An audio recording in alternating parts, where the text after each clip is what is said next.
Hey, what's going on, guys? My name's Chopper. So today's going to be a little bit different. Today's a little more of a serious commentary. This is just something that has been on my mind a lot recently, and just something I kind of want to get out there and make known, and just really talk about it and see what you guys think about this. This is actually very therapeutic for me to be able to talk about just things that are going on, stuff like that. I can talk. It's cool that I can talk to you guys about stuff that's going on, and it's just really cool that you guys are there to listen. And like, you don't know how grateful I am for that, like that there's people here to listen and, you know, give me their input, give me their feedback, all that sort of stuff. So I can't thank you enough for that. I'm so grateful for that. So thank you guys once again. But today we're going to talk about being a perfectionist.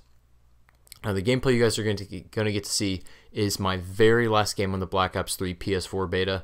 This is an emotional game for me because it sounds silly, but like, this is the last game I was ever going to play on the PS4 beta. So I tried hard and I gave it my all, and I came out with a really good game. I think I get almost 80 kills, so it's a very entertaining game to watch. But I want to talk about being a perfectionist.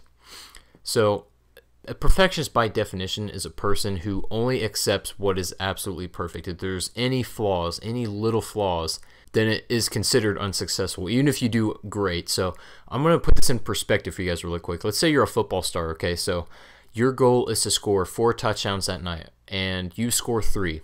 And let's say you guys won, you clutched up, you got 3 touchdowns, you got the game-winning touchdown, and you know, you guys won. That's great. That's, everyone's happy, and that's awesome. But the thing is, you would still be upset with yourself if you were that star because you did not score 4.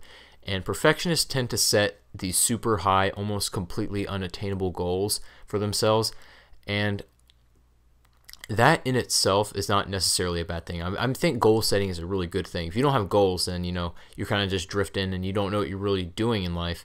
But the thing is, perfectionists set unbelievably high goals. I mean, I'm talking about like this, like I don't do it, like but I do. You know, the thing is, I do this, and I'm just trying to explain this to you guys so you can get a grip for what this actually is all about.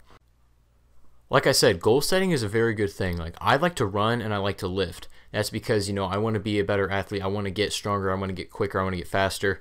And that is a good thing. You know, keeping your body in shape is not a bad thing. That's not a bad thing about being a perfectionist. But the thing is, I'm never satisfied with where I am. I'm always constantly striving to get better. And that's not a bad thing either. But it gets bad when you'll notice some of your friends, you can kind of pick up on who is the perfectionist in your group of friends. There's always one. There's always at least one. It's typically the kid who's always, you know, either fixing his clothes or checking his hair, looking in the mirror all the time, or that sort of stuff. Just anything like that. He's trying to fix his physical appearance to make it look better. That's typically the people who do that. They're either trying to fix something, or they get upset if they can't fix whatever's, you know, out of place or whatever. And something that I have to deal with is that I will never have perfect eyesight. I don't think I've ever talked about this before, but my right eye, I don't have very good eyesight in my right eye. Basically what happened, I was born with a detached retina, and my parents didn't know it until I was eye tested in kindergarten, and I failed it so miserably that they had to recommend me to a real doctor to get tested. And the thing is, I can see decent out of my right eye. It's okay, but it will never be perfect no matter what surgery, because my retina is detached. That's like something that's irreplaceable, you know, no matter what kind of surgery you get. And that kind of makes me a little bit upset that I can't fix it. That wasn't my fault that my retina was detached. I was born like that, but it just makes me upset that that's something I can't fix.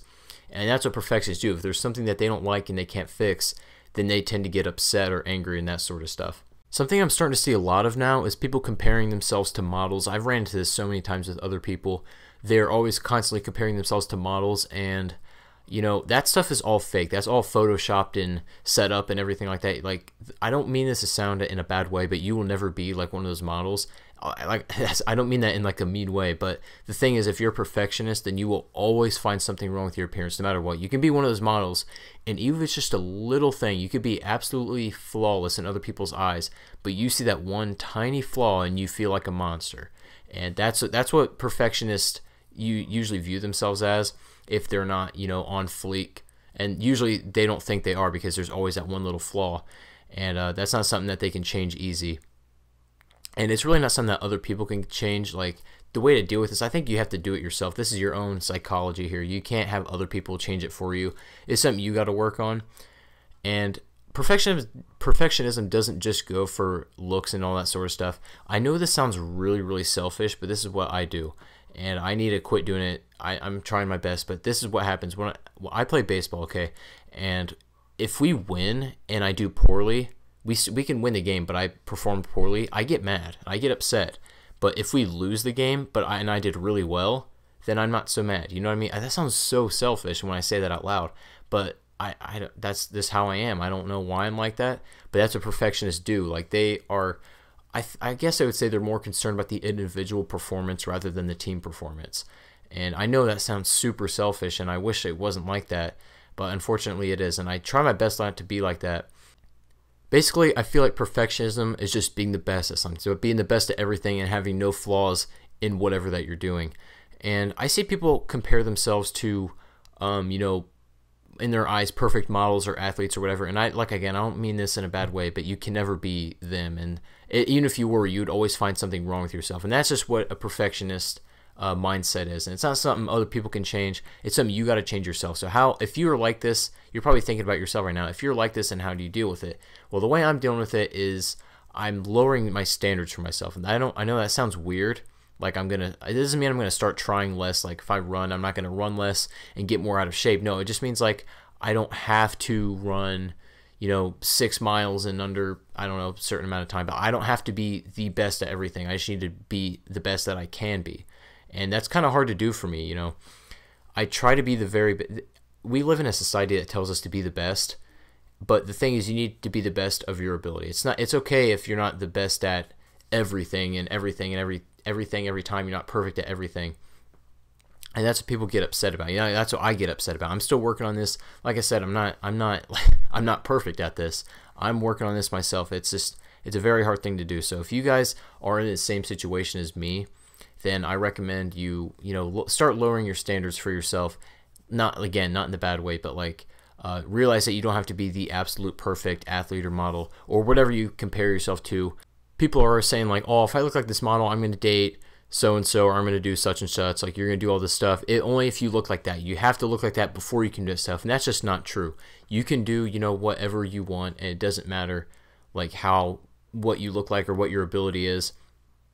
Just go and do it and do the best that you can. It's not the best that people expect you or want you to be. And that's just something that I have to accept and deal with. So if you guys did learn something from this, make sure you do leave a like and subscribe to my channel if you're new, and let me know if you guys are kind of like this, because I don't know if I'm just the only one, if I'm the only one who does this. But again, thank you all for watching. I really appreciate you guys will just sit here and listen to me kind of rant. This is, like I said, it's very therapeutic for me. So thank you all again, and I'll see you guys on the next video.